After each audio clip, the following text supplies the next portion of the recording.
DAP ಬಿಟ್ಟು ಇದನ್ನ ಬಳಸಿ ಅಂತ ಹೇಳಿದ್ರೆ ನೀವು ನಂಬ್ತೀರಾ? ನಮ್ಮಲ್ಲಿ ಬಹುತೇಕ ರೈತರು ಬೆಳೆಗಳಿಗೆ ಫಾಸ್ಫರಸ್ ಕೊಡಬೇಕು ಅಂದ್ರೆ ಮೊದಲು ಅವರಿಗೆ ನೆನಪಿಗೆ ಬರುವಂತದ್ದು ಡಿಎಪಿ. ಆದ್ರೆ ಡಿಎಪಿ ಮಾತ್ರವೇ ಫಾಸ್ಫರಸ್ ಅಥವಾ ರಂಜಕ ಕೊಡುವ ಮಾರ್ಗ ಅಲ್ಲ. ನಮ್ಮ ಮಣ್ಣಿನಿಂದಲೇ ಸಿಗುವ ಒಂದು ನೈಸರ್ಗಿಕ ಫಾಸ್ಫರಸ್ ಮೂಲ ಇದೆ.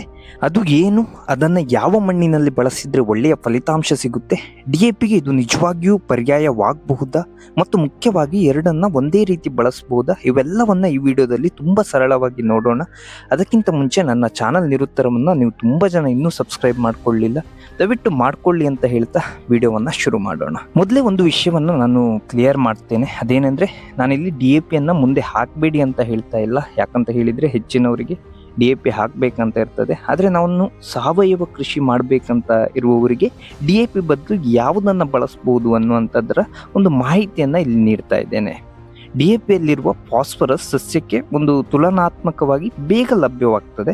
ಆದರೆ ರಾಕ್ ಫಾಸ್ಫೇಟ್ನಲ್ಲಿ ಫಾಸ್ಫರಸ್ ಇರುವಂಥದ್ದು ಒಂದು ಖನಿಜ ರೂಪದಲ್ಲಿರೋದ್ರಿಂದ ಅದು ನಿಜವಾಗಿಯೂ ನಿಧಾನವಾಗಿ ಕರಗಿ ಸಸ್ಯಕ್ಕೆ ಲಭ್ಯವಾಗುವಂಥದ್ದು. ಹಾಗಾಗಿ ಯಾವ ಮಣ್ಣಿನಲ್ಲಿ ಯಾವ ಬೆಳೆಗೆ ಯಾವ ಪರಿಸ್ಥಿತಿಯಲ್ಲಿ ಬಳಸುತ್ತಿದ್ದೀರಾ ಅನ್ನೋದೇ ಇಲ್ಲಿ ಬಹಳ ಮುಖ್ಯವಾಗಿರುವಂಥದ್ದು. ಇದು ಅಸಲಿಗೆ ಏನು?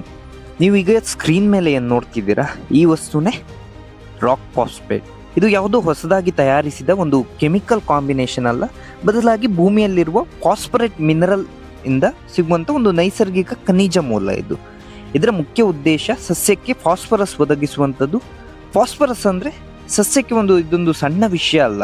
ನೀವು ಯಾವುದೇ ಬೆಳೆ ಇರ್ಬೋದು, ಒಂದು ಅಡಿಕೆ ಇರ್ಬೋದು, ತೆಂಗು ಇರ್ಬೋದು, ಅಥವಾ ಕೃಷಿ ಬೆಳೆಗಳಿರ್ಬೋದು, ಅಥವಾ ಹಣ್ಣಿನ ಗಿಡಗಳೇ ಇರ್ಬೋದು, ನೀವು ಯಾವಾಗ ಒಂದು ಗಿಡವನ್ನ ನೆಡ್ತೀರೋ ಆ ಗಿಡಕ್ಕೆ ಆ ಹಂತದಲ್ಲೇ ಫಾಸ್ಫರಸ್ ಅನ್ನು ನೀಡಬೇಕು. ಇದರಿಂದ ಏನಾಗ್ತದೆ ಅಂದ್ರೆ ಆ ಗಿಡ ಆ ಫಾಸ್ಫರಸ್ ಅನ್ನ ತಗೊಂಡು ವೇಗವಾಗಿ ಬೆಳೀತದೆ, ಮತ್ತೆ ಅದರ ಬೇರುಗಳನ್ನ ಕೂಡ ಅದು ಬಲಪಡಿಸಿಕೊಳ್ತದೆ. ಮುಖ್ಯವಾಗಿ ಫಾಸ್ಫರಸ್ ಎನ್ನುವಂಥದ್ದು ಬೇರುಗಳ ಬೆಳವಣಿಗೆಗಿರ್ಬೋದು, ಶಕ್ತಿ ವರ್ಗಾವಣೆಗೆ, ಆರಂಭಿಕ ಬೆಳವಣಿಗೆಗೆ, ಹೂ ಮತ್ತು ಬೀಜದ ಬೆಳವಣಿಗೆಯಲ್ಲಿ ಫಾಸ್ಫರಸ್ ಎನ್ನುವಂಥದ್ದು ಪ್ರಮುಖ ಪಾತ್ರವನ್ನು ವಹಿಸುತ್ತದೆ. ಈ ಫಾಸ್ಫರಸ್ ಕೊರತೆ ಆದಾಗ ಸಸ್ಯದ ಬೆಳವಣಿಗೆ ಕೂಡ ಕುಂಠಿತವಾಗಬಹುದು, ಬೇರುಗಳ ಬೆಳವಣಿಗೆ ಕೂಡ ಕಡಿಮೆ ಆಗ್ತದೆ, ಮತ್ತು ಕೆಲವು ಬೆಳೆಗಳಲ್ಲಿ ಎಲೆಗಳು ಕೆಂಪು ಅಥವಾ ನೇರಳೆ ಛಾಯೆಯನ್ನ ಕೂಡ ಕಾಣಿಸ್ಬೋದು. ಆದ್ರೆ ಈಗ ಮುಖ್ಯ ವಿಷಯ ಒಂದಿದೆ. ಅದೇನಂತ ಹೇಳಿದ್ರೆ, ಡಿಎಪಿ ಬಿಟ್ಟು ಫಾಸ್ಫರೇಟ್ ಹಾಕಿದ್ರೆ ಸಾಕಾ, ಅಥವಾ ಈ ರಾಕ್ ಫಾಸ್ಫೇಟ್ ಅನ್ನ ಹಾಕಿದ್ರೆ ಸಾಕಾ ಅನ್ನುವಂಥದ್ದು. ಇದು ಎಲ್ಲಾ ಮಣ್ಣಿಗೂ ಒಂದೇ ತರ ಕೆಲಸ ಮಾಡೋದಿಲ್ಲ. ಈ ರಾಕ್ ಫಾಸ್ಫೇಟ್ ಅನ್ನುವಂಥದ್ದು ಇದೊಂದು ತುಂಬಾ ಮುಖ್ಯವಾಗಿರುವಂಥದ್ದು. ರಾಕ್ ಫಾಸ್ಫೇಟ್ ನಲ್ಲಿರುವ ಫಾಸ್ಫರಸ್ ಸಸ್ಯಕ್ಕೆ ಲಭ್ಯವಾಗಲು ಅದು ಮಣ್ಣಿನಲ್ಲಿ ಕರಗಬೇಕು ಮುಂಚಿತವಾಗಿ. ಈ ಆಮ್ಲೀಯ ಮಣ್ಣಿನಲ್ಲಿ ಅಂದ್ರೆ ಸಾಯಿಲ್ pH ಕಡಿಮೆ ಇರುವ ಮಣ್ಣಿನಲ್ಲಿ ರಾಕ್ ಫಾಸ್ಫೇಟ್ ಹೆಚ್ಚು ಪರಿಣಾಮಕಾರಿಯಾಗಿ ಕರಗುವ ಸಾಧ್ಯತೆ ಇರ್ತದೆ. ಅದಕ್ಕಾಗಿಯೇ ಹಲವು ಕೃಷಿ ಶಿಫಾರಸುಗಳಲ್ಲಿ ಆಸಿಡಿಕ್ ಅಥವಾ ಒಂದು ಲ್ಯಾಟರೈಟ್ ಸಾಯಿಲ್ ಇರುವಂತ ಮಣ್ಣಿನಲ್ಲಿ ರಾಕ್ ಫಾಸ್ಫೇಟ್ ಅನ್ನ ಫಾಸ್ಫರಸ್ ಸೋರ್ಸ್ ಆಗಿ ಬಳಸುವ ಬಗ್ಗೆ ಹೇಳಲಾಗಿದೆ. ಈ TNAU ಕೂಡ ಕಡಿಮೆ pH ಇರುವ ಮಣ್ಣಿನಲ್ಲಿ ರಾಕ್ ಫಾಸ್ಫೇಟ್ ಬಳಸುವಂತೆ ಸೂಚಿಸುತ್ತದೆ. ಹೆಚ್ಚಾಗಿ ಈ ಲ್ಯಾಟರೈಟ್ ಮತ್ತು ಆಸಿಡಿಕ್ ಮಣ್ಣುಗಳಲ್ಲಿ ಈ ಫಾಸ್ಫರಸ್ ಅನ್ನ ಈ ರಾಕ್ ಫಾಸ್ಫೇಟ್ ಅನ್ನ ಫಾಸ್ಫರೇಟ್ ಸೋರ್ಸ್ ಆಗಿ ಶಿಫಾರಸನ್ನ ಮಾಡಿದೆ. ಅದೇ ಸಮಯದಲ್ಲಿ ಕ್ಷಾರೀಯ ಅಥವಾ ಒಂದು ಹೈ pH ಮಣ್ಣಿನಲ್ಲಿ ನೇರವಾಗಿ ರಾಕ್ ಫಾಸ್ಫೇಟ್ ಅನ್ನ ಹಾಕಿ ಡಿಎಪಿ ಅಂತೆ ತಕ್ಷಣ ಫಲಿತಾಂಶ ನಿರೀಕ್ಷಿಸುವಂತದ್ದು ತಪ್ಪು. ಯಾಕಂತ ಹೇಳಿದ್ರೆ, ನನ್ನ ಪಕ್ಕದ ರೈತ ರಾಕ್ ಫಾಸ್ಫೇಟ್ ಹಾಕಿ ಒಳ್ಳೆಯ ಫಲಿತಾಂಶ ಪಡೆದಿದ್ದಾನೆ ಅಂದ ಕೂಡಲೇ ನಾನು ಅದನ್ನೇ ಹಾಕ್ತೀನಿ ಅಂತ ಮಣ್ಣು ನೋಡದೆ, ನಮ್ಮ ಮಣ್ಣಿನ ಪರಿಸ್ಥಿತಿಯನ್ನ ನೋಡದೆ ನಿರ್ಧಾರ ಮಾಡುವಂಥದ್ದು ತಪ್ಪಾಗ್ತದೆ. ಇದು ಇನ್ನೊಂದು ಬಹಳ ಇಂಟ್ರೆಸ್ಟಿಂಗ್ ಆದ ವಿಷಯ ಏನಂತ ಹೇಳಿದ್ರೆ, ಈ ರಾಕ್ ಫಾಸ್ಫೇಟ್ ಅನ್ನ ಬೇರೆ ಆರ್ಗ್ಯಾನಿಕ್ ಮ್ಯಾನ್ಯೂರ್ ಅಂದ್ರೆ ನೀವು ಬೇರೆ ಒಂದು ಸಾವಯವ ಗೊಬ್ಬರಗಳ ಜೊತೆ ಮಿಕ್ಸ್ ಮಾಡಿ ಕೊಟ್ಟಾಗ ಇದು ಬೇಗ ಕೆಲಸ ಮಾಡ್ತದೆ. ಫಾರ್ ಎಕ್ಸಾಂಪಲ್, ನೀವು ನಿಮ್ಮ ಕೊಟ್ಟಿಗೆ ಗೊಬ್ಬರದ ಜೊತೆ ಇರ್ಬೋದು, ಅಥವಾ ಯಾವುದೋ ಒಂದು ಹಿಂಡಿ, ಬೇವಿನ ಹಿಂಡಿ ಅಥವಾ ಈ ಕಡಲೆ ಹಿಂಡಿಯ ಜೊತೆ ಎಲ್ಲ ಮಿಕ್ಸ್ ಮಾಡಿ ಕೊಟ್ಟಾಗ ಇದು ಬೇಗ ಕೆಲಸವನ್ನ ಮಾಡ್ತದೆ.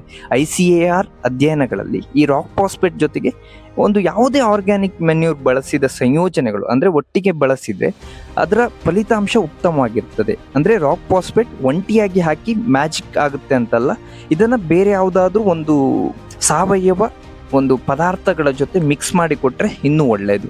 ಸೊ ಇದಕ್ಕಾಗಿಯೇ ಒಂದು ಸಾವಯವ ಗೊಬ್ಬರ ಅದರ ಜೊತೆ ರಾಕ್ ಫಾಸ್ಫೇಟ್ ಅನ್ನ ಬಳಸುವಂಥದ್ದು ಹೆಚ್ಚಿನ ಪರಿಸ್ಥಿತಿಗಳಲ್ಲಿ ಹೆಚ್ಚು ಉಪಯೋಗವನ್ನ ನೀಡ್ತದೆ.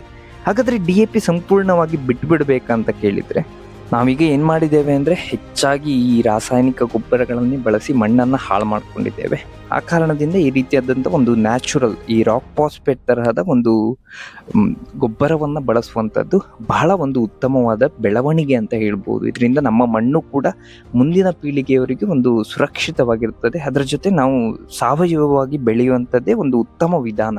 ಯಾರ ಹತ್ರ ಕೇಳಿದ್ರು ಇದನ್ನ ಹೇಳುವಂಥದ್ದು. ಇನ್ನು ಈ ರಾಕ್ ಫಾಸ್ಫೇಟ್ ಅನ್ನ ರೈತರು ಹೇಗೆ ಬಳಸಬೇಕು ಅಂತ ನೋಡಿದ್ರೆ, ಮೊದಲಿಗೆ ನೀವು ಸಾಯಿಲ್ ಟೆಸ್ಟ್ ಅನ್ನ ಮಾಡಿ, ಅಂದ್ರೆ ಮಣ್ಣಿನ ಪರೀಕ್ಷೆಯನ್ನ ಮಾಡಿ, ನಿಮ್ಮ ಮಣ್ಣಿನ pH ಎಷ್ಟು ಫಾಸ್ಫರಸ್ ನಿಮ್ಮಲ್ಲಿ ಅಂದ್ರೆ ನಿಮ್ಮ ಮಣ್ಣಿನಲ್ಲಿದೆ ಇವೆಲ್ಲವನ್ನ ಚೆಕ್ ಮಾಡಿ, ಅದಾದ ನಂತರನೇ ಈ ರಾಕ್ ಫಾಸ್ಫೇಟ್ ಅಥವಾ ಯಾವುದೇ ಒಂದು ಗೊಬ್ಬರವನ್ನ ಬಳಸುವ ಕಡೆ ಒಂದು ಯೋಚನೆ ಮಾಡಬೇಕು. ಯಾಕಂತ ಹೇಳಿದ್ರೆ ನಿಮ್ಮ ಮಣ್ಣಿಗೆ ಕೆಲವೊಮ್ಮೆ ಜಾಸ್ತಿ ಗೊಬ್ಬರ ಬೇಕಾಗ್ಬೋದು, ಕೆಲವೊಮ್ಮೆ ಕಮ್ಮಿ ಗೊಬ್ಬರ ಕೂಡ ಬೇಕಾಗ್ಬೋದು. ಆ ಕಾರಣದಿಂದ ಮಣ್ಣಿನ ಪರೀಕ್ಷೆಯನ್ನು ಮಾಡಿ ಯಾವ ಗೊಬ್ಬರದ ಅವಶ್ಯಕತೆ ಇದೆ ಅನ್ನುವಂಥದ್ದನ್ನು ತಿಳಿದು ನಂತರ ಗೊಬ್ಬರವನ್ನು ಬಳಸುವಂಥದ್ದು ಉತ್ತಮ.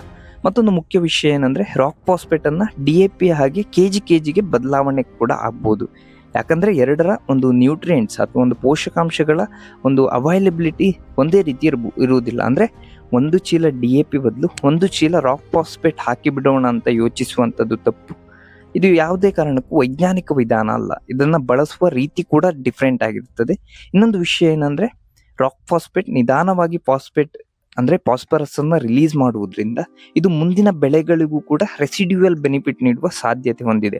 ಅಂದ್ರೆ ನೀವು ಒಂದು ಬೆಳೆಯನ್ನ ಈಗ ಬೆಳೆದಾಗ ಅದಕ್ಕೆ ರಾಕ್ ಫಾಸ್ಫೇಟ್ ಹಾಕಿದ್ರೆ, ನೆಕ್ಸ್ಟ್ ನೀವು ಅದೇ ಗದ್ದೆಯಲ್ಲಿ ಇನ್ನೊಂದು ಬೆಳೆಯನ್ನ ಬೆಳೆದಾಗ ಕೂಡ ಈ ರಾಕ್ ಫಾಸ್ಫೇಟ್ ಎನ್ನುವಂಥದ್ದು ಇನ್ನೊಂದು ಬೆಳೆಗೂ ಕೂಡ ಸಿಗ್ತದೆ. ಹಾಗಾಗಿ ಇದೊಂದು ಲಾಂಗ್ ಟರ್ಮ್ ನಲ್ಲಿ ಒಳ್ಳೆಯ ಒಂದು ಇನ್ವೆಸ್ಟ್ಮೆಂಟ್ ಅಂತ ಕೂಡ ಹೇಳ್ಬೋದು. ಇದಿಷ್ಟು ಇವತ್ತಿನ ಮಾಹಿತಿ ಸ್ನೇಹಿತರೆ.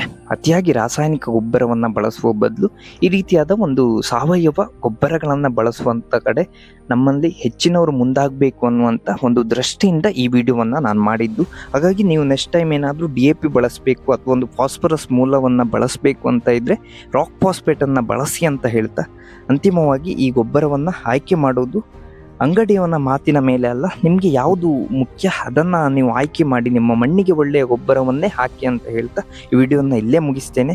ಈ ವಿಡಿಯೋದಿಂದ ನಿಮಗೆ ಸಹಾಯ ಆಯಿತು ಅನಿಸಿದರೆ ಈ ವಿಡಿಯೋವನ್ನು ಲೈಕ್ ಮಾಡಿ, ಶೇರ್ ಮಾಡಿ, ಹಾಗೆಯೇ ನನ್ನ ಚಾನಲ್ ನಿರುತ್ತರವನ್ನು ಸಬ್ಸ್ಕ್ರೈಬ್ ಮಾಡಿಕೊಳ್ಳಿಕ್ಕೆ ಯಾವುದೇ ಕಾರಣಕ್ಕೂ ಮರಿಬೇಡಿ ಅಂತ ಹೇಳ್ತಾ ವಿಡಿಯೋನ ಮುಗಿಸ್ತೇನೆ.